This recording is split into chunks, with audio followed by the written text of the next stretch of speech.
Voilà, et là on parle de transistors pour l'électronique du signal, c'est-à-dire les petits courants, donc l'électronique des ordinateurs, vous voyez, voilà, tout ce qui est modulation, enfin, système de communication par électronique, si vous voulez. Par contre, l'utilisation en électronique de puissance de ces composants-là, du transistor bipolaire, du transistor MOS, ça arrive que beaucoup plus tard. Hein. C'est des années, on n'a pas de transistor bipolaire avant, on va dire, quasiment le milieu des années 80, dans la commande des moteurs, etc. Donc, c'est quand même assez récent. Voilà, alors bien sûr, il y a beaucoup de recherches sur ces transistors dans le domaine des fortes puissances. Et puis, chaque année, on va gagner un petit peu en performance, c'est-à-dire qu'on va pouvoir commuter plus de puissance. Voilà, on va avoir des composants qui vont être un petit peu plus rapides à la commutation. Donc, ça, c'est plutôt intéressant.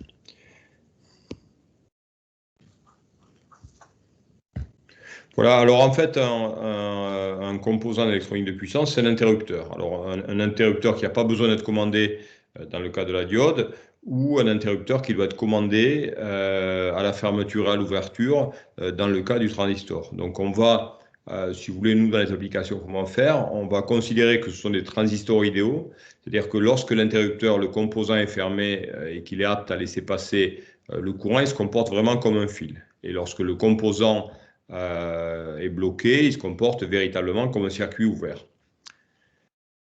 Voilà, donc les modèles, c'est les modèles que vous avez sur cette page-là.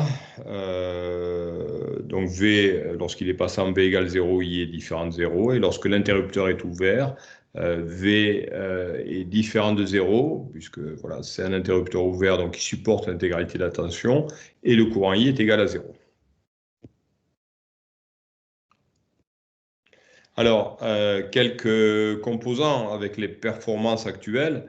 Vous voyez, on a bon, je vous ai mis tous les composants dont j'ai parlé. Vous voyez, la diode peut laisser passer actuellement des courants. Alors, c'est des très grosses diodes. Hein, il faut voir que ce n'est pas des petites diodes comme vous avez peut-être utilisé en TP, mais c'est des diodes de taille importante qui peuvent laisser passer des courants jusqu'à 3500 ampères. Vous voyez, donc ça veut dire commuter des courants qui sont très forts. La diode ensuite, lorsqu'elle va être ouverte, c'est-à-dire que le courant ne peut plus passer, elle va tenir des très forts courants, des très fortes tensions, et une tension inverse que peut tenir une diode, vous voyez, c'est jusqu'à 3500 volts également, donc une tension très élevée, avec des fréquences de commutation qui peuvent avoisiner les 20 kHz, donc c'est quand même un composant qui est assez rapide. Donc le thyristor, vous voyez que par rapport à la diode, alors il a une spécificité, c'est qu'il est commandable à la fermeture, c'est-à-dire qu'on peut imposer le moment où le courant va passer, chose qu'on ne peut pas faire avec une diode. Et donc c'est à peu près au niveau courant-tension, c'est à peu près les mêmes spécificités. Par contre, ça monte, c'est moins rapide en fréquence, c'est-à-dire qu'on peut faire des commutations un peu moins rapides. On met à peu près jusqu'à 5 kHz. Thyristor GTO, c'est le thyristor également, avec une commande possible à l'ouverture, c'est-à-dire qu'en plus de commander la mise en conduction du thyristor, on peut aussi commander la mise, le blocage, si vous voulez, du thyristor. Voilà, donc à peu près les mêmes performances que la diode ou le thyristor normal, mais avec une fréquence de commutation qui est relativement faible, 1 kHz. Voilà, ensuite, donc là, les transistors de puissance, donc le bipolaire, le MOS et l'IGBT. Alors, le bipolaire, c'est le transistor assez classique qu'on commande par un courant. Le transistor, c'est voilà, le transistor MOS. On le commande, lui, par une tension. Hein, c'est la différence entre le bipolaire et puis le MOS. Et puis l'IGBT, c'est une hybridation entre les deux, c'est-à-dire qu'il a la commande du MOS, une commande en tension, et ensuite il a quasiment l'étage de sortie de puissance qui est le même que le transistor bipolaire. Voilà, alors vous voyez que les courants commutés sont moins importants que la diode. Les tensions qu'ils peuvent tenir en inverse également un petit peu lorsqu'ils sont bloqués, donc des tensions qui sont plus faibles.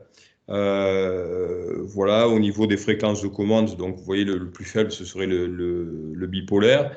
Et la fréquence de commande la plus élevée qu'on peut mettre, c'est sur le monstre. Vous voyez, donc l'IGBT, en fait, il a un petit peu les avantages du transistor bipolaire et de la commande du monstre, avec une fréquence qui est un peu plus élevée que le bipolaire, et des courants commutés qui vont être de l'ordre des courants qu'on peut commuter avec un transistor bipolaire.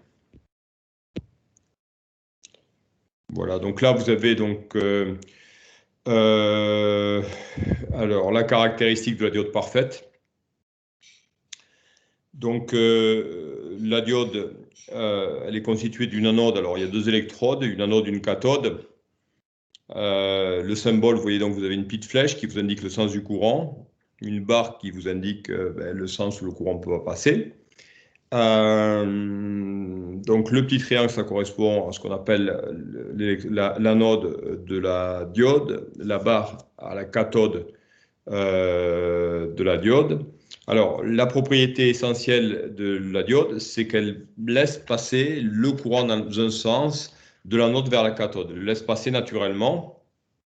Et donc, lorsque le courant peut passer, elle se comporte approximativement comme un court-circuit, c'est-à-dire qu'elle laisse passer le courant avec une très faible résistance, avec une chute de tension entre l'anode et la cathode qui est proche de 0, qui n'est pas très élevée.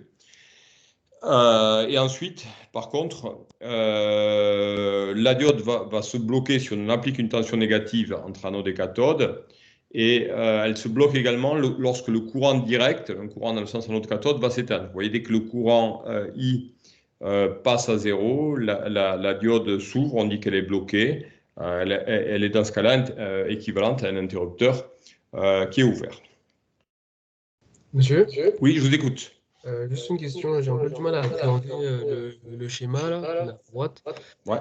Est-ce que quand on voit que la tension est à gauche, est-ce qu'il y a un signe précis ou pas? Parce que... Oui. Alors, cette tension-là, vous voyez, c'est la tension UAK. Vous l'avez jamais vue, la diode? Il me semblait qu'on vous en a parlé au premier semestre, non? Non. Non? Après, Alors, moi, je ne me rappelle pas, mais peut-être ouais. qu'on en a parlé. D'accord. Alors, regardez, je vous... donc là, ce qu'il faut considérer ici, cette tension-là, ici, c'est la tension UAK. Donc, de l'anode vers la cathode. Voilà.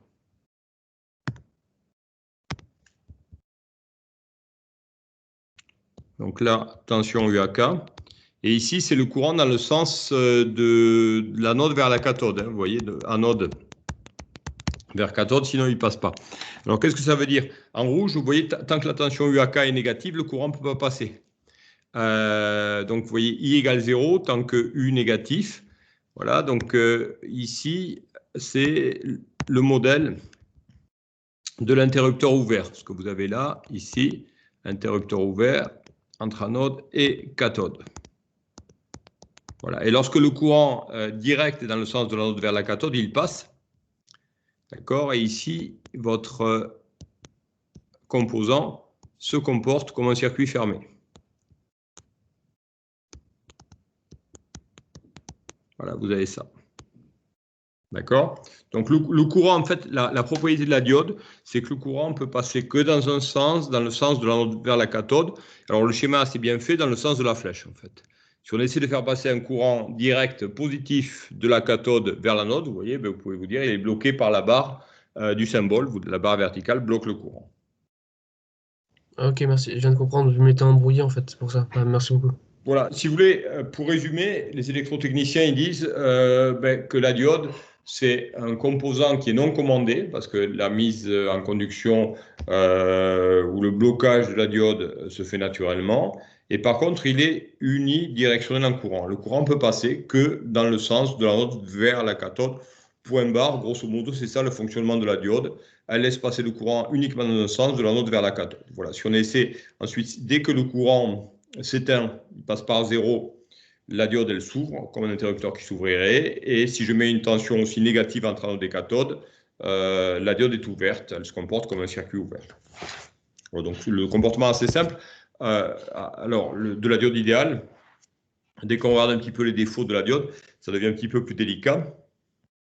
Alors, ceci dit, par contre, par rapport, pour ceux qui n'ont jamais vu ça, c'est un composant qui est non linéaire. La caractéristique entre U et I n'est pas linéaire, c'est là où ça se complique un petit peu. Voilà, alors ce qui est très important pour la diode, c'est deux caractéristiques importantes. C'est la tension négative qu'elle peut bloquer, la tension UAK max. Alors sur les docs en anglais, vous trouvez V reverse max, c'est-à-dire la tension maximale en inverse que la diode peut bloquer. Et donc ça, c'est vraiment une caractéristique. Ça peut être 1000 volts, 2000 volts.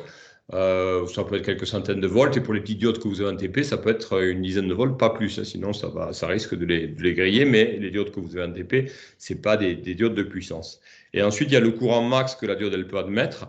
Le courant max, c'est le E forward max. Il y a un IFM. E-forward max, c'est-à-dire le courant direct que la diode peut admettre. Vous voyez qu'il peut être de 100, 200, 300, voire 3000 ampères pour certaines diodes très grosses de puissance. Donc, c'est des diodes qui auraient une taille un peu ce serait la soucoupe d'une tasse à café, par exemple, pour vous donner un ordre de grandeur, puisqu'elles sont plutôt circulaires, ces diodes-là. Et dessus, elles ont ensuite un radiateur qui permet d'évacuer, malgré tout, les pertes. Alors, elles ont de très bons rendements, mais sur des grosses diodes, vous imaginez des courants de 3500 ampères qui peuvent passer. C'est des courants qui sont tout à fait monstrueux. Donc, même si vous avez de très bons rendements, il y a quand même de l'échauffement qu'il faut évacuer. Voilà, et donc dessus, vous avez des radiateurs. Hein. C'est les diodes que vous allez avoir dans les centrales, dans les TGV, etc. Voilà, donc les deux caractéristiques importantes. Alors, vous voyez, il y a une petite tension résiduelle pour la diode réelle. Lorsque la diode passe, généralement, il y a quelques dixièmes de volts entre anode et cathode, voire ça peut monter à un petit peu plus qu'un volt pour certaines diodes.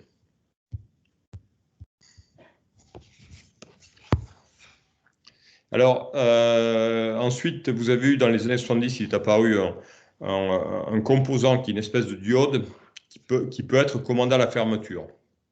C'est le thyristor. Alors, vous voyez que vous avez trois électrodes, l'anode, la cathode, et ensuite ce qu'on appelle une gâchette, une troisième électrode qui est la gâchette.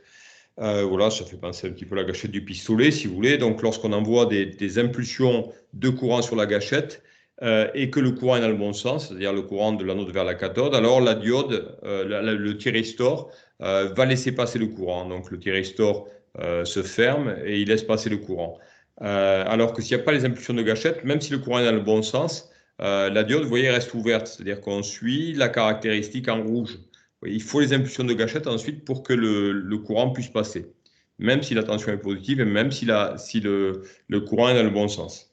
Par contre, ensuite, l'ouverture du thyristor se fait de la même manière qu'une diode, c'est-à-dire que lorsque le courant devient négatif, lorsque le courant devient négatif, le thyristor va s'ouvrir.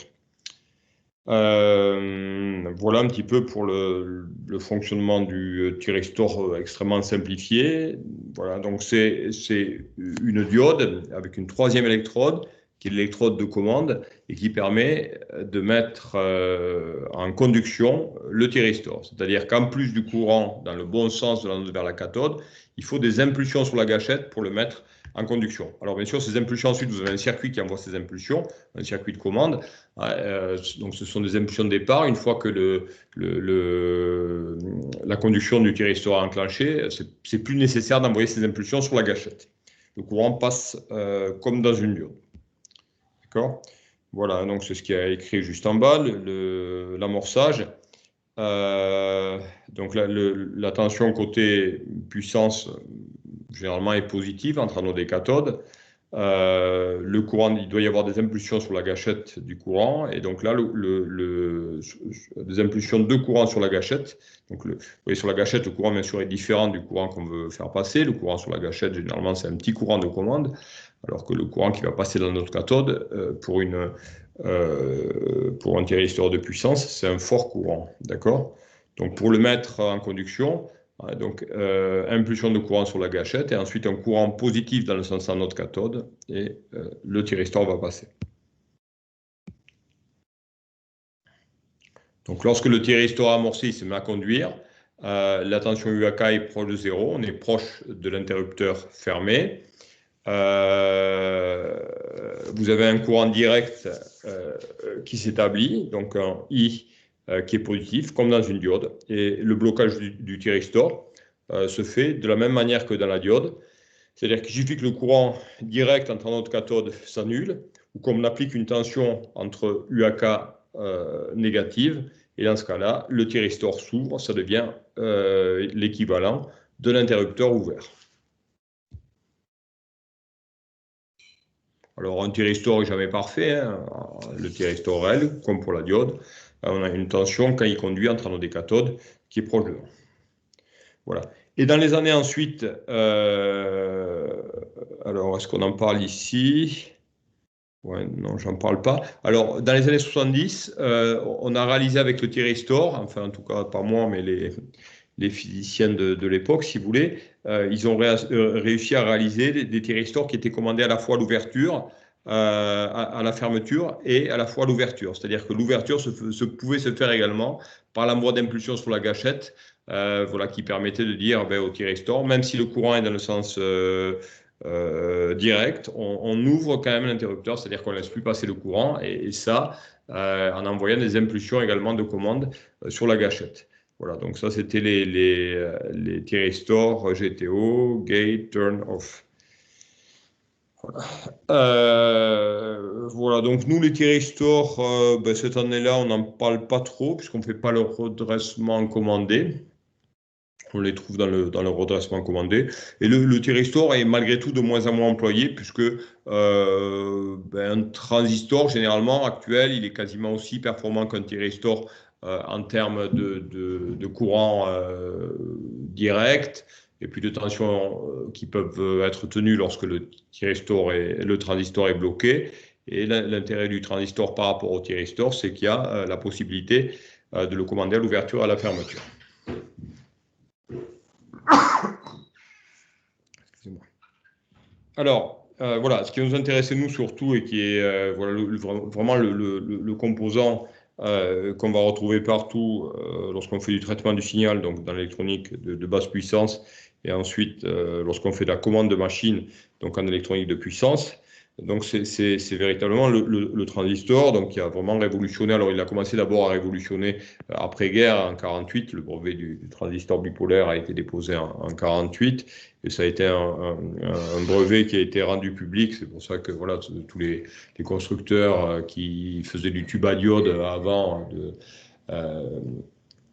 vous voyez ce qu'on appelle des lampes ou du tube à diode, se sont mis à faire du transistor au silicium. Donc le brevet a été déposé en 48 et il est passé dans le domaine public tout de suite. Et donc il y a eu, vous voyez, c'est de là que date, vous voyez, la révolution informatique. Depuis les années 50, elle a été possible grâce à l'arrivée du transistor qui a permis un peu de miniaturiser, en tout cas de diminuer la taille des ordinateurs. Hein. Les premiers ordinateurs pendant la guerre et juste après-guerre, c'était des gros ordinateurs qui étaient dans des salles entières qui fonctionnaient avec des lampes ou des tubes à vide, en fait, des tubes dans lesquels vous aviez des faisceaux d'électrons, donc qui étaient fragiles, qui consommaient beaucoup d'énergie et qui n'étaient pas aussi performants finalement que le transistor sur du silicium. Voilà, donc 48, arrivée du transistor bipolaire qui révolutionne l'électronique. Et ensuite, on va dire que dans les années, plutôt fin des années 70, début des années 80, il apparaît en électronique de puissance, donc il permet si vous voulez, de commuter des très forts courants à l'ouverture, à la fermeture, avec des faibles puissances de commande et un très bon rendement.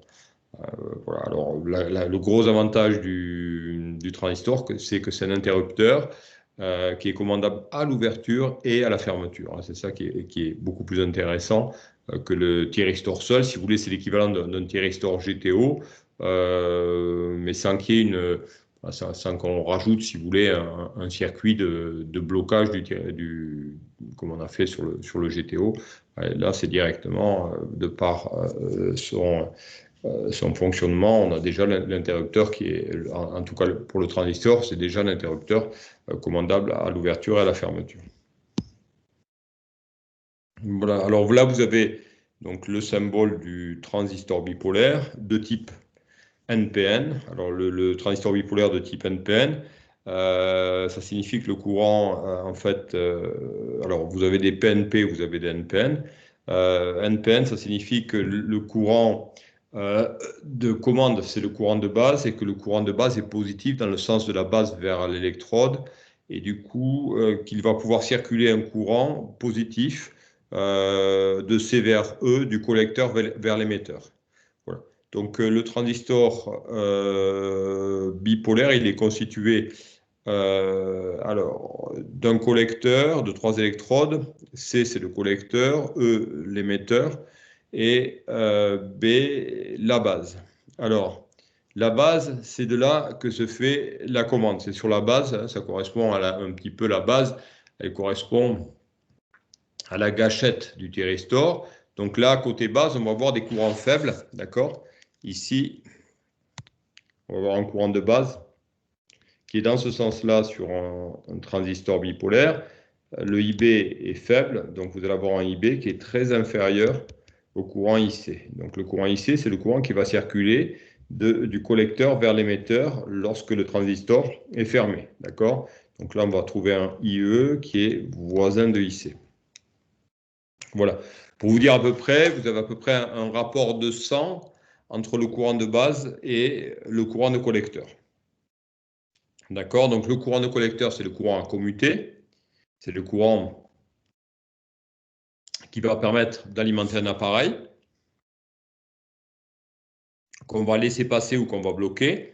Et le courant IB, c'est le courant, lui, qui permet de commander le transistor. Donc c'est un petit courant, généralement, il faut vous dire à peu près l'ordre de grandeur, c'est de 50 à 200 fois moins que le courant à commuter. D'accord? Donc la commande du transistor bipolaire va consommer très peu de puissance en comparaison avec la puissance qui peut être commutée. Voilà, alors si vous regardez le petit graphique, vous voyez, donc le I, c'est le courant IC. Le petit U, c'est la tension UCE. Alors regardez, je vais vous mettre un petit peu voilà, donc en ordonnée, le IC.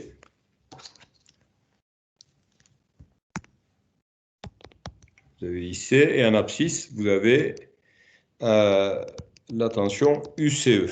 Voilà. Alors, vous voyez, donc généralement, on polarise UCE avec une tension qui est positive.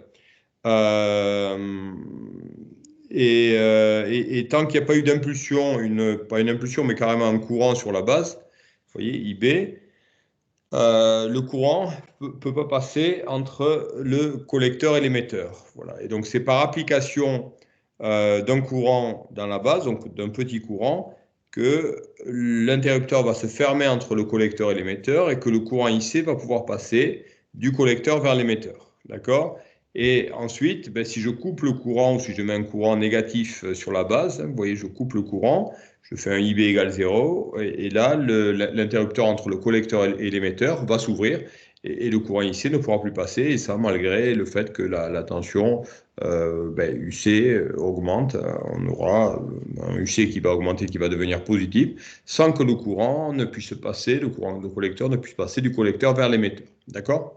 Vous voyez que là, il y a deux flèches dans les deux sens. Une flèche qui indique que si je veux que l'interrupteur entre le collecteur et l'émetteur conduise, je dois envoyer un courant sur la base. Et ensuite, le courant passe, donc du collecteur passe, le courant il passe du collecteur vers l'émetteur, avec une tension entre collecteur et émetteur qui est proche de 0.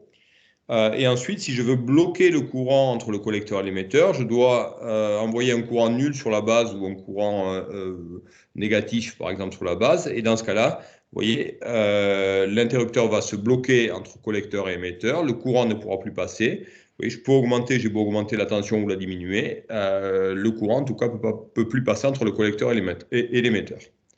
Voilà. Donc la base, c'est l'électrode de commande. Et vous voyez, donc le courant va transiter, le fort courant, celui qu'on veut commuter, donc celui qui est nécessaire, qui contient l'énergie pour la machine. Le courant transite entre le collecteur et l'émetteur. D'accord? La base, ça correspond un petit peu à la grille du thyristor. et le collecteur et l'émetteur, ça correspondrait un petit peu à l'anode et la cathode. C'est-à-dire que le courant peut passer du collecteur vers l'émetteur, comme il faut passer de l'anode vers la cathode dans la diode. Et la commande se fait grâce à IB. Vous voyez, donc IB positif suffisamment grand, l'interrupteur est fermé. IB égale 0, l'interrupteur s'ouvre. Et ça, quel que soit le sens du courant, quelle que soit la tension entre collecteur et émetteur. Monsieur, je vous écoute. du coup, j'ai pas très bien compris la différence entre le transistor et le et le thyristor. Alors, le thyristor, naturellement, c'est un composant qui n'est commandable qu'à la fermeture. C'est-à-dire que si vous envoyez des impulsions sur la grille, que le courant est dans le bon sens de l'anode vers la cathode, le courant peut passer. D'accord ? Par contre, dans le thyristor classique, l'ouverture du thyristor, vous voyez où la mise hors conduction du thyristor se fait naturellement comme dans une diode, c'est-à-dire par extinction du courant, quand le courant I, pas de gâchette, mais le courant de l'anode vers la cathode devient égal à 0, ou si on applique une tension négative entre anode et cathode, là, le thyristor, il s'ouvre. Donc, ça se fait naturellement. On peut faire des thyristors GTO, c'est-à-dire avec un circuit supplémentaire qui permet de le commander à l'ouverture, mais ça nécessite l'ajout d'un circuit supplémentaire, d'accord, pour en faire en fait un thyristor commandable à l'ouverture et à la fermeture. La différence entre le transistor, il est naturellement commandable à l'ouverture et à la fermeture. Vous voyez, pour qu'il se ferme, qu'il se comporte comme un fil, il suffit d'avoir un courant IB positif. Et là, le courant peut passer dans le sens du collecteur vers l'émetteur. Et ensuite, même lorsque ce courant existe, si je veux le bloquer, ce courant, il suffit que j'arrête d'envoyer un courant sur la base et le courant IC du collecteur vers l'émetteur va se bloquer. C'est-à-dire que le composant, il est commandable à la fois à la fermeture et à l'ouverture. D'accord ? Donc ça, c'est une propriété qu'on n'a pas sur un thyristor classique. Il faut un deuxième circuit, qui est le circuit d'ouverture, si on veut en faire un thyristor GTO. Donc vous voyez, c'est plus complexe. Là, un transistor, naturellement, il est commandable à la fois à la fermeture et à la fois à l'ouverture. Donc ça, c'est quand même très, très intéressant. Il n'y a que le thyristor qui a cette propriété-là. Il n'y a que le transistor qui a cette propriété-là. Et ensuite, le transistor a des performances qui sont plus élevées que celles du thyristor. C'est-à-dire que en termes généralement de commande, il va pouvoir commuter le transistor à des vitesses qui sont beaucoup plus élevées que la vitesse de commutation du thyristor. Un transistor, naturellement, il commute à plusieurs kilos, voire plusieurs dizaines de kilohertz. C'est-à-dire qu'on peut faire, vous voyez, entre la commutation, ça veut dire le faire passer de la fermeture à l'ouverture ou inversement. C'est le composant le plus performant. Oui. Si je comprends bien, le thyristor, si on n'alimente pas la gâchette, ça se comporte comme un interrupteur ouvert. Non, alors, le thyristor. Non, si vous voulez bien comprendre, c'est qu'un thyristor naturel, il est juste commandable à la fermeture, alors qu'un transistor, il est commandable à la fermeture et à l'ouverture. Voilà, le thyristor, pour qu'il fonctionne, il va fonctionner comme une diode. Sauf que, pour la fermeture, il faut en plus appliquer des impulsions sur la gâchette. D'accord ? C'est-à-dire qu'on peut commander la fermeture. C'est-à-dire que, vous voyez, vous avez un courant qui est prêt à passer de l'anode vers la cathode, il va passer que si j'envoie des impulsions sur la gâchette. Ok, oui, donc voilà. Et ensuite, le blocage du thyristor va se faire naturellement. D'accord. Alors que pour le transistor, on peut le faire conduire en envoyant un courant sur la base, donc le mettre en conduction. Et on peut aussi l'ouvrir, donc si vous voulez annuler la conduction, en annulant le courant IB, si vous voulez en envoyer un courant IB qui est nul ou un courant IB qui est négatif. Et dans ce cas-là, il va s'ouvrir. Donc on dit que le transistor est également commandable à l'ouverture. Voilà, donc c'est l'apport supplémentaire, c'est la double commande à la fermeture et commande à l'ouverture par rapport à un simple thyristor. En fait, ce que je ne comprends pas, c'est que les deux, le thyristor et le transistor, si la gâchette ou la base n'est pas alimentée, ça ne fonctionne pas. Ah, il ne fonctionne pas. Mais la base, il faut voir que là, c'est justement ça le point essentiel du thyristor ou du transistor par rapport à la diode. La diode, c'est un composant qui naturellement va entrer en conduction et qui naturellement va s'ouvrir. C'est-à-dire que si j'ai le courant dans le bon sens, la diode va conduire, et si j'ai le courant qui est dans le mauvais sens, la diode va être ouverte. Vous voyez? Alors que le transistor, en plus de pouvoir laisser passer le courant uniquement dans un sens, ce passage du courant, on va pouvoir le commander. C'est-à-dire qu'on va pouvoir dire au thyristor à partir de quel moment il laisse passer ce courant I. Et ça, vous allez voir dans les applications, c'est fondamental. Vous allez le voir petit à petit. C'est-à-dire qu'on va choisir le moment où on laisse passer le courant est prêt à passer du collecteur vers l'émetteur, tout dans le bon sens pour que le courant puisse passer. Mais on peut dire au transistor à quel moment il va laisser passer le courant. Et ça, le moment où on décide qu'il va laisser passer le courant du collecteur vers l'émetteur, c'est le moment où on va envoyer un courant sur la base qu'on appelle le courant de commande. C'est-à-dire, c'est lui qui va dire, OK, le transistor, il s'ouvre. Et si j'enlève ce courant, si je supprime le courant IB, c'est nous qui le décidons aussi, le transistor, il s'ouvre. C'est-à-dire qu'en plus, vous voyez, de laisser passer le courant que dans un sens comme pour la diode, on va pouvoir commander la fermeture ou ouvrir le transistor. Et ça, c'est nous qui le décidons avec le courant de base. Et ça, on n'a pas cette possibilité-là sur la diode. Et ça a été au niveau de l'électronique de puissance, quand on a pu faire des transistors de puissance, c'est des transistors capables de commuter un très fort courant. Ça a été une révolution de l'électronique de puissance. Il ne faut pas oublier que les premiers TGV, donc ceux qui ont été inaugurés sous l'ère Mitterrand, vous voyez, je crois que le premier TGV c'est 1981, il y avait encore des machines à courant continu dans le TGV, il n'y avait pas de moteur asynchrone, alors que le moteur asynchrone, le principe, on le connaissait depuis le début du XXe siècle peut-être, et il n'y avait pas encore la commande, c'est-à-dire qu'on n'était pas capable de faire des onduleurs à base de transistors comme on fait actuellement. Vous voyez, on savait faire fonctionner que des choses avec des diodes, voire des thyristors, et voire éventuellement des thyristors GTO. Donc la commande, la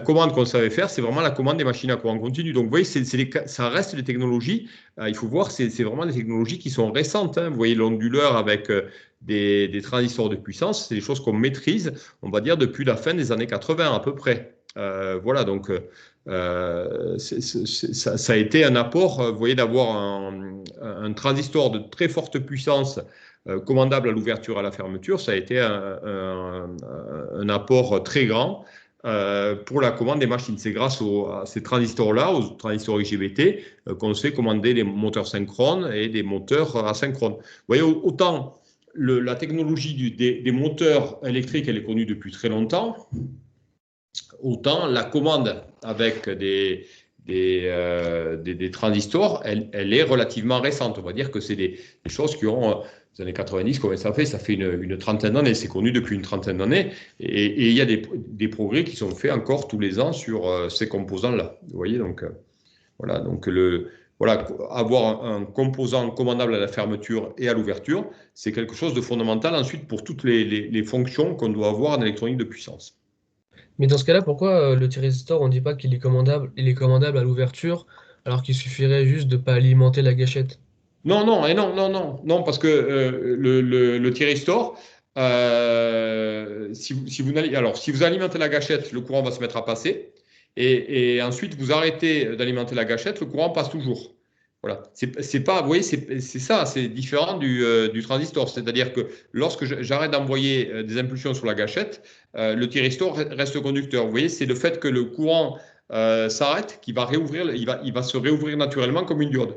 Il n'y a pas la possibilité, effectivement, avec le I, c'est-à-dire que lorsque le thyristor est mis en conduction, on peut enlever le courant de gâchette et le courant continue toujours de passer de l'anode vers la cathode. D'accord. Alors que pour le thyristor, effectivement, on enlève le courant IB et le courant ne passe plus du collecteur vers l'émetteur. On n'a pas ça sur le thyristor. D'accord? Ok, merci. Voilà, donc il faut revoir un petit peu tous ces composants. Bon, nous, vous allez voir que le composant qui va nous intéresser le plus pour ce qu'on va faire par la suite, ça va être le transistor, parce qu'on va faire simplement des HR série. Voilà, donc c'est vraiment, on va dire, le transistor bipolaire ou le transistor IGBT. Voilà, donc nous, c'est vraiment un composant commandable à l'ouverture, à la fermeture qui va nous intéresser.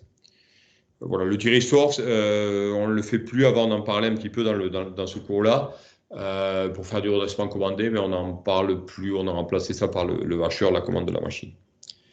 Voilà, donc, bon, mais regardez un petit peu, vous allez voir le fonctionnement du transistor parfait. Donc, voilà, si IB est égal à 0, donc il n'y a pas de commande sur la base, vous voyez que j'ai bien un circuit entre le collecteur, l'émetteur, un circuit qui est fermé avec une tension V, une résistance R. Hein, et vous voyez qu'il y a un courant qui demanderait qu'à passer si jamais le circuit était fermé. Il ne va pas passer parce que IB vaut 0. Et donc, le transistor va se comporter entre le collecteur et l'émetteur comme un interrupteur ouvert. Donc là, le IC est égal à 0. Vous voyez, IB égale 0 et IC vaut 0. Il n'y a pas de courant qui peut passer du collecteur vers l'émetteur. Par contre, vous voyez, si j'ai un IB qui est suffisamment grand et supérieur à 0, là, j'ai le IC qui passe et qui est supérieur à 0. Donc, vous voyez, dans ce cas-là, on dit que le transistor est saturé, il est passant, il est saturé, il faut que le IB soit suffisamment grand, et le courant IC peut passer. Vous voyez, le circuit entre le collecteur et l'émetteur se comporte comme un fil. Vous voyez, donc vous avez I qui vaut V divisé par C. Voilà. Alors, il y a toujours une petite tension résiduelle, c'est-à-dire que vous avez toujours un UC qui n'est pas tout à fait égal à 0, un peu comme pour la diode. Lorsqu'elle conduit, vous avez un UAK qui est supérieur à 0. Voilà, vous avez un UAK de 0,7 volts à peu près pour la diode. Et là, vous allez avoir une tension entre collecteur et émetteur qui va être de l'ordre de 1 volt ou un petit peu supérieur à 1 volt lorsque le transistor est passant.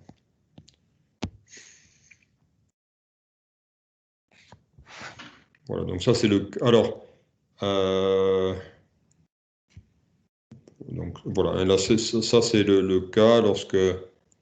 alors pourquoi j'ai ça à nouveau? Là, vous voyez deux fois le schéma en fait, donc là c'est lorsque IB est égal à 0.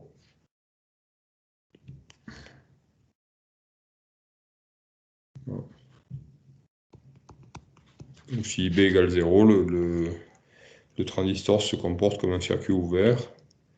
Alors il y a deux fois, j'ai l'impression qu'il y a deux fois le schéma, je n'ai pas fait gaffe, mais ouais. Ouais, donc ouais, ça vous pouvez l'oublier. Qu'on a remis une deuxième fois, je n'avais pas fait attention. Mais il y a deux fois le cas où IB égale 0 dans le cours. Je pense que c'est une erreur. Donc là, vous avez des modèles de transistors. Donc ça, c'est des modèles faible puissance. Et ça, c'est un transistor de plus grande puissance. Alors, bien sûr, les transistors qui vont être capables de commuter des courants de plusieurs centaines d'ampères, ils sont encore plus gros que le transistor que j'entoure en noir. C'est vraiment un gros... voilà, donc ça, c'est des tout petits transistors, vous voyez, de signaux, celui avec la flèche. Et celui qui est entouré, c'est plutôt pour de la puissance. Voilà, et plus ils vont être capables de commuter du courant, plus ils vont être gros. Et généralement, il faut mettre un radiateur par-dessus.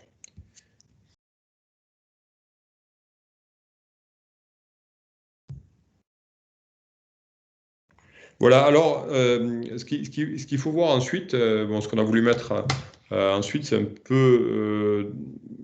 il faut faire attention à ces choses-là. De l'électronique de puissance, vous voyez que ce soit un hacheur ou un onduleur, ça peut mettre en conduction en aval quelque chose qui est équivalent à un générateur de tension, et en amont, par exemple, quelque chose qui va être équivalent à un générateur de courant. Vous voyez, vous savez que le générateur de tension, il est de nature capacitive, c'est-à-dire qu'il ne supporte pas de discontinuité de tension. Sur un générateur de tension, vous ne pouvez pas faire un court-circuit notamment. Voilà, sinon, vous allez endommager, vous avez une batterie, vous allez l'endommager si vous faites un court-circuit. Quand vous avez un générateur de courant, le générateur de courant ne supporte pas non plus de discontinuité de courant. C'est-à-dire que lorsque vous voyez, vous avez une charge ou une source qui a tendance à débiter un courant ou qui doit être traversé par un courant constant, on ne va pas pouvoir ouvrir le circuit. Ouvrir le circuit, ça voudrait dire que le courant ne peut plus passer.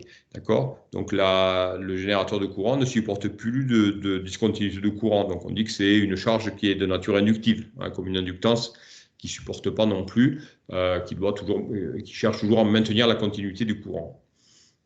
Alors faites attention parce que Un hacheur onduleur, ça peut connecter des sources de nature différente. Par exemple, une source de type tension avec une source de type courant. Voilà, donc d'un côté, la source de type tension qui ne supportera pas de discontinuité de tension, et puis de l'autre côté, la source de type courant qui, elle, ne supportera pas de discontinuité dans le courant. Alors, au niveau des précautions à prendre, voilà, c'est les suivantes, c'est-à-dire qu'une source de tension ne peut pas être court-circuitée, une source de courant ne peut pas être ouverte, vous ne pouvez pas connecter directement des tensions, des sources de tension qui ont pures, qui ont des valeurs qui sont très différentes. Vous voyez, vous ne pouvez pas mettre une source de tension de 1 volt en parallèle avec une source de tension de 10 volts. Et on ne peut pas relier non plus deux sources de courant à peu près parfaites, l'une à l'autre, avec des courants de Norton très, très différents. Ça ne fonctionne pas non plus, donc voilà, ça endommage un petit peu les sources. Voilà ce qu'il ne faut pas faire et ce qu'on doit éviter avec l'électronique de puissance qui, comme je vous le dis, peut mettre en contact deux sources de nature qui sont différentes. Voilà. Alors, nous, ce qui va nous intéresser pour la suite, c'est le hacheur série. Alors, qu'est-ce que c'est qu'un hacheur? Ben, c'est un convertisseur du continu vers le continu. C'est-à-dire un convertisseur qui peut, à partir d'une tension fixe continue, permettre d'obtenir, avec une bonne commande, en aval du hacheur, une tension continue toujours, mais dont on va pouvoir faire varier la valeur. D'accord? Donc généralement, vous avez une tension en amont du convertisseur, du hacheur, on va dire une tension de 200 volts, et en aval, une tension qui peut varier entre 0 et 200 volts. D'accord? Et ça, grâce à la commande du hacheur. La commande du hacheur, ça peut être, par exemple, la commande de transistors de type transistor bipolaire. Voilà. Alors, vous voyez que ça va être très utile pour commander la variation de vitesse des machines à courant continu. On a vu que il y avait quasiment un lien direct entre la tension au bord de la machine à courant continu et puis la vitesse de rotation. Vous vous souvenez, E égale K phi n pour la machine à courant continu. Ouais, MCC. On avait E égale K phi n, et vous vous souvenez, U égale E plus RI. Si on néglige à peu près le RI, la chute de tension dans la résistance de l'inducteur, U pas très loin de E, et donc vous voyez que U est pas très loin de K phi n. Donc si je peux régler U, si le U peut varier par exemple de 0 à 200 volts, on va dire par exemple, ben, je vais faire varier peut-être la vitesse de 0, on va dire, j'en sais rien, je mets ça au hasard, 0 à 1500 tours minute, par exemple. Donc ça, ce serait un petit exemple. D'accord? Voilà. Donc d'où l'intérêt de pouvoir faire varier la tension d'alimentation de la MCC avec un très bon rendement. Alors faites attention, je dis toujours avec un très bon rendement, parce que vous pourrez me dire pourquoi je ne mets pas un hacheur, pourquoi je ne mets pas un aérostat, parce qu'on veut la faire varier avec un très bon rendement. N'oubliez pas que c'est des puissances importantes, c'est la puissance d'alimentation de la MCC, donc un fort courant sous une forte tension. Donc quand je fais ma conversion, c'est-à-dire quand je fais varier ma tension, j'ai intérêt que ça se fasse avec un très bon rendement. Voilà, donc d'un côté, la source, d'un côté, vous avez la source continue de tension. Donc là, vous avez ici une tension fixe.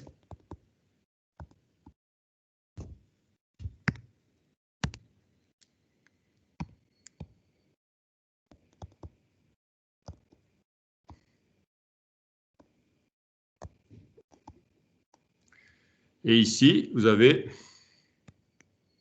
en sortie, donc en amont du hacheur. Donc là, vous avez le composant qui nous intéresse, enfin le composant, le convertisseur qui est fabriqué à base de composants qu'on vient de voir, de transistors de diode.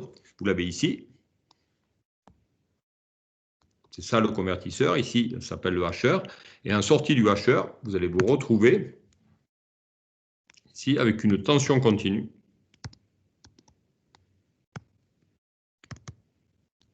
Variable. Et donc, grâce à ça, je vais faire varier la vitesse de la machine à courant continu. Donc, vous pouvez vous dire que la charge, ça peut être une MCC, une machine à courant continu.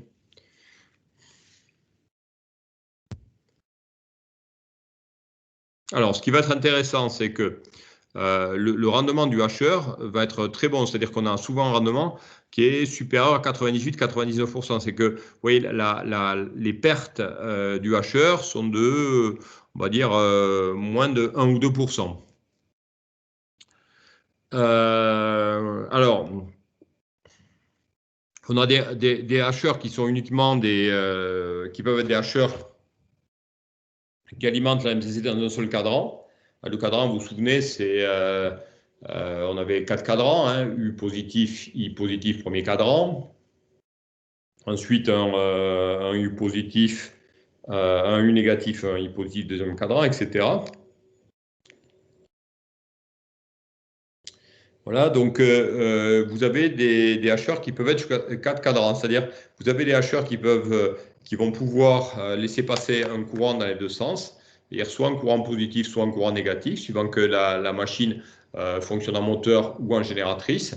Et vous avez également des hacheurs qui vont permettre d'avoir une tension au bord de la MCC qui soit positive, soit négative, de manière à pouvoir la faire tourner dans les deux sens. Vous voyez, si on peut la faire tourner dans les deux sens, la MCC, et si on peut envoyer du courant dans les deux sens, ben, on a une MCC qui va fonctionner dans les 4 cadrans.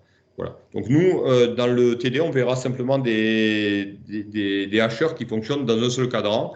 Le cadran où la MCC fonctionne en moteur avec une vitesse de rotation toujours dans le même sens.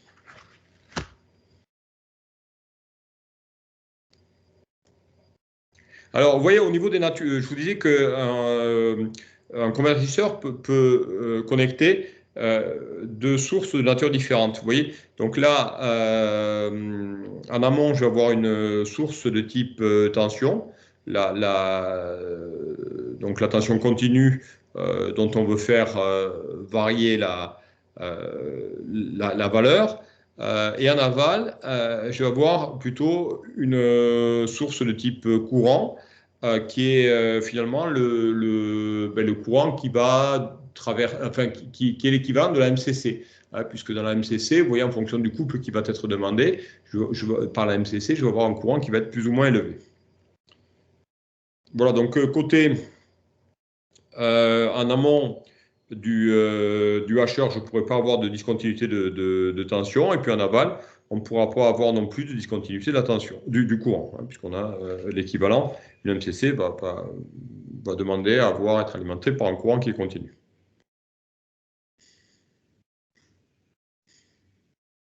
Ça signifie aussi que côté MCC, côté source de courant, par contre, la source de courant ne peut pas supporter de discontinuité de courant, elle peut par contre supporter des discontinuités de tension.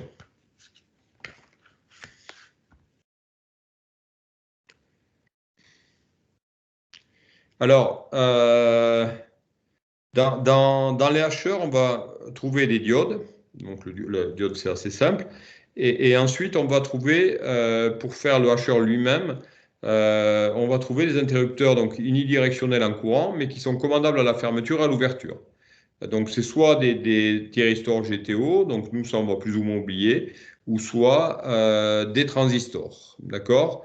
Donc, notre hacheur, hein, ce que je vais vous voyez, noter avec ce symbole-là, ici.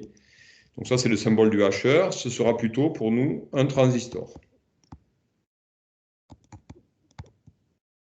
Alors, vous voyez le transistor, vous vous souvenez, le thyristor, j'avais juste une petite, voilà, un petit trait qui dépassait, j'avais les deux électrodes dans des cathodes. Pour le transistor, on peut trouver, ou pour le hacheur, on va trouver, vous voyez le symbole de la diode, et j'ai mis, vous voyez, on a deux espèces de petits traits. Donc, ça indique que le hacheur, en tout cas, il est commandable à l'ouverture, à la fermeture. Vous voyez les deux petits traits ici, c'est le symbole en électrotechnique, on dit, de l'interrupteur unidirectionnel courant commandable à l'ouverture et à la fermeture. Donc ça peut être soit un transistor, soit peut être aussi un thyristor de type GTO, suivant l'application. Donc pour moi, ce sera plus, malgré tout, ce sera plus donc le transistor. D'accord? Donc cet interrupteur-là, qui est l'interrupteur H, qui est pour nous le plus souvent sera réalisé avec un thyristor. Voilà, on l'appellera l'interrupteur H ou l'interrupteur commandable à l'ouverture à la fermeture, ou on l'appellera carrément, quelquefois on lui donnera directement le nom de hacheur ou d'élément hacheur, puisque dans le hacheur on a quand même la diode qui est indispensable, on va le voir dans le premier montage. Alors, on considère bien sûr que tous nos interrupteurs, que ce soit les diodes ou les interrupteurs H, c'est-à-dire l'interrupteur commandable à l'ouverture et à la fermeture, ils sont parfaits.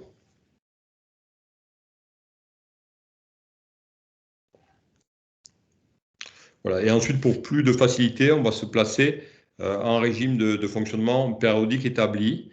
Voilà, on ne va pas trop regarder non plus le transitoire, c'est un peu complexe. Voilà, alors, regardez, on fait un premier exemple, et vous allez voir, voilà, il n'y a rien de très, très compliqué. Alors, voilà, donc on va commencer par un premier exemple, le hacheur le plus simple qu'on puisse trouver, donc c'est le hacheur série, hein, vous avez le hacheur série, et puis vous avez le hacheur 4 cadrans. Le hacheur 4 cadrans, on n'en parle pas dans les télés. Alors, le hacheur série, il est constitué, vous avez ici une source fixe, hein, là vous avez la source de tension 0.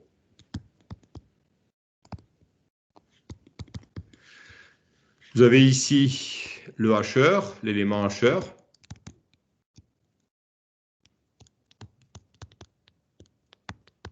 La plupart du temps, ça va être transistor. Vous avez une diode ici. Vous allez voir, on appelle ça la diode de roue libre.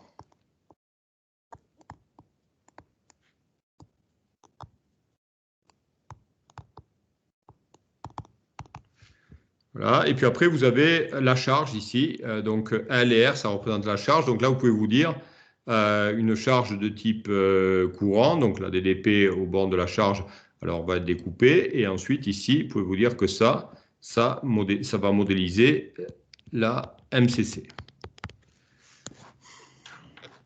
Voilà, donc vous voyez, ce qu'on va retrouver au bord de la MCC, finalement, c'est une tension variable. On va découper, en fait, que va faire le hacheur série. Il va découper la tension E0 de manière à faire diminuer à une fréquence élevée, donc c'est la fréquence de commande du hacheur. On va découper le E0 de manière à faire diminuer la valeur moyenne de la tension au bord de la charge RL. Vous voyez, c'est ce que va faire le hacheur. Alors, vous voyez, regardez.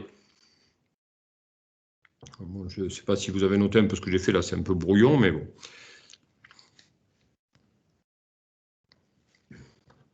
Alors, je vous laisse peut-être un peu noter, je vous laisse un peu souffler peut-être aussi parce que je vais assez vite. Moi j'aurais une question. Je vous écoute, je vous écoute. C'est une question un peu bête, mais la DDP, ça veut dire quoi? Différence de potentiel, tension. Ok.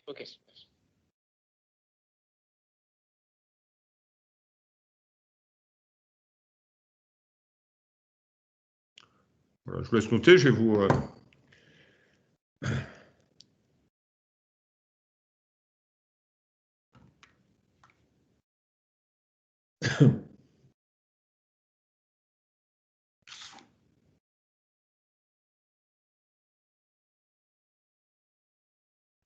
Voilà, alors regardez.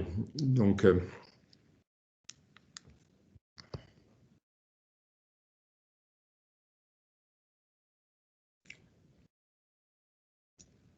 voilà, donc nous, vous voyez, la partie qui va permettre de découper, c'est cette partie-là.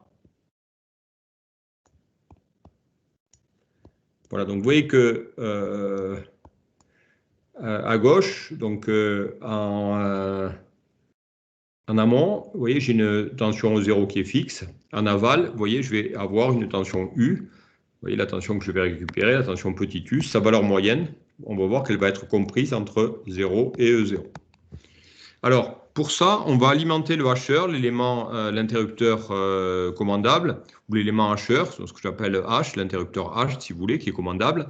On va l'alimenter de façon périodique avec une période qui est très faible, généralement une fréquence de hachage qui est supérieure, on va dire, à 200, voire 1 kHz. Alors, on va l'alimenter de la manière suivante. Pendant entre 0 et alpha t, alpha est compris entre 0 et 1. Voilà, ça s'appelle le rapport cyclique de la tension. Entre 0 et alpha t, on va fermer l'interrupteur, H va être fermé. Et entre alpha t et t, H va être ouvert. L'interrupteur va être ouvert. D'accord? Donc, vous voyez, alors, regardez, ça va donner ça. Voilà, vous l'avez ici. Voilà, donc là, au niveau de la commande, H ici est fermé. Et ici, H est ouvert. Voilà, et ça, on va le répéter périodiquement. C'est-à-dire qu'entre 0 et alpha t, on envoie, si vous voulez, un courant IB sur la base qui permet de saturer le transistor. Et entre alpha t et grand T, on envoie un courant 0 sur la base de manière à ce que l'interrupteur soit ouvert. Interrupteur ouvert, ça veut dire que l'interrupteur H ici va fermé, il va se comporter comme un fil, et puis ouvert, votre interrupteur va se comporter comme un interrupteur ouvert. Voilà, il ne laissera plus passer le courant. Voilà un petit peu le type de commande qu'on va faire sur le hasher. Donc et ensuite, donc, cette commande va être périodique.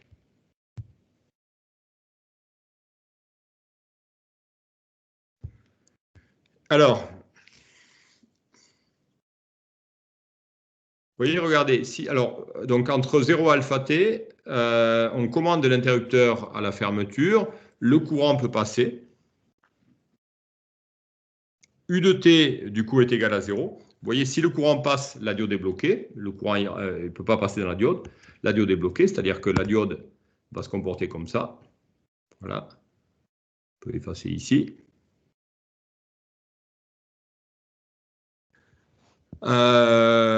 L'interrupteur, je peux le remplacer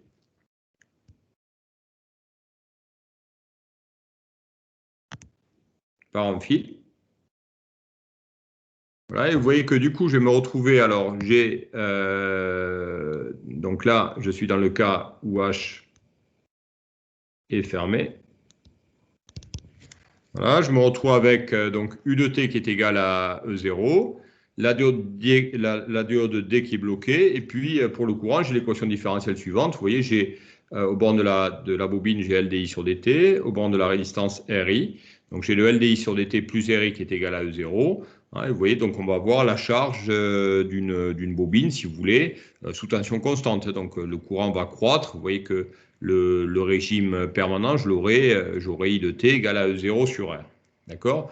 Donc là, dans ce cas-là, j'ai le courant dans le hasher, dans l'élément H, vous voyez que j'ai ici, hop, je l'ai là, le H, le courant IH qui est égal à I de T, j'ai le ID qui vaut 0 puisque la diode est bloquée, et sur le reste de la période, donc entre alpha T et T, cette fois-ci, on va commander l'interrupteur H à l'ouverture. C'est-à-dire que ici, vous voyez, si je me place ici, le H est ouvert.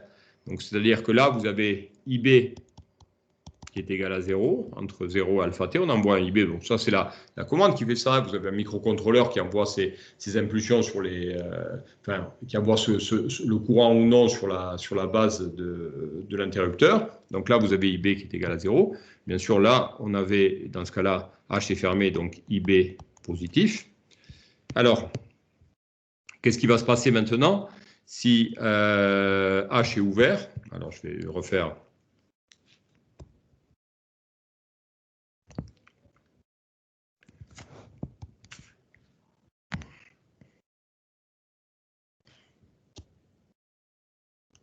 Donc, on a H qui est ouvert. Si H est ouvert, vous voyez, je me retrouve avec ça.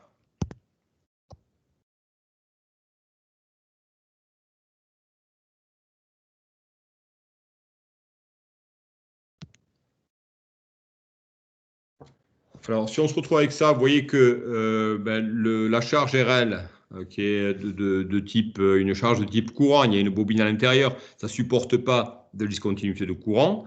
Donc, le courant qui est positif, a priori, vous voyez le I qui est positif, son seul moyen, c'est de passer par la diode. Donc, vous allez, le trajet du courant, vous voyez, ça va être le suivant.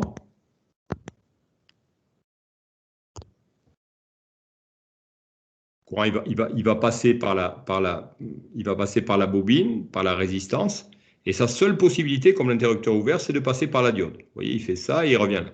Donc là, la diode qui est dans le sens passant du courant, elle se ferme, donc elle devient passante, elle assure la continuité du courant. C'est pour ça qu'on appelle ça une diode de roue libre. C'est-à-dire que lorsque le hacheur est ouvert, c'est la diode qui va prendre le relais, de manière à ce que le circuit LR, vous pouvez vous dire qu'il représente la MCC, il est une possibilité de laisser passer le courant. Il faut du couple à la machine, il ne faut pas qu'il y ait d'interruption de courant à cause du bobinage. Voilà, et donc le seul moyen, c'est que le courant passe par la diode. Donc dans ce cas-là, vous voyez que la diode va se fermer, elle va être équivalente, vous voyez, à un fil. Vous allez voir ça. Mais monsieur, oui. Qu'est-ce qui alimente, vu qu'on a un vert, la source de tension est plus connectée à ce que vous avez en tour en vert, et vous dites que le courant fait. C'est parce qu'il y a de l'énergie dans la bobine. Vous voyez, vous avez un bobinage, une inductance. Vous avez de l'énergie dans l'inductance, c'est-à-dire que vous aviez déjà un courant positif qui circulait, un petit peu comme quand vous avez utilisé le circuit RL en première année, si vous voulez, il faudrait vous souvenir un petit peu. Il y a une énergie dans l'inductance qui est du type 1,5 de LI carré. Donc, elle vient du fait qu'il y avait un courant effectivement qui circulait dans le moteur. Ce courant, il ne peut pas s'annuler instantanément. Donc, la bobine, elle conserve une énergie magnétique de la même manière qu'un condensateur conserve aussi une certaine énergie lorsqu'il a été chargé. Donc, la bobine a une énergie magnétique et cette énergie magnétique, vous voyez, elle va bien sûr avoir tendance à se dissiper. Il y a une partie qui va se dissiper dans R.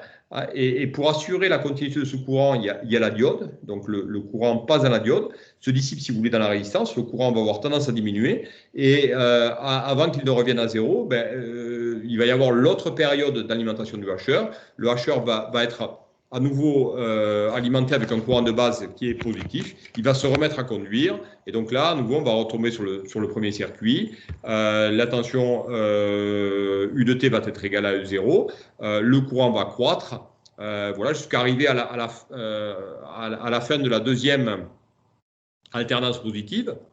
C'est-à-dire à la fin du alpha T. À la fin du alpha T, la diode se remet à conduire, le courant se remet à diminuer, voilà, sans qu'il arrive à zéro. Et puis ensuite, il y a des alternances comme ça, positives et négatives, où le hacheur va se refermer, la tension U de T va être égale à 0, et ainsi de suite, vous voyez. Donc là, en fait, simplement, l'énergie qu'il y avait dans la bobine, elle va diminuer, le courant va décroître, et avant d'arriver à 0, vous allez avoir le hacheur qui va se refermer, et la tension U aux bornes de RL qui va être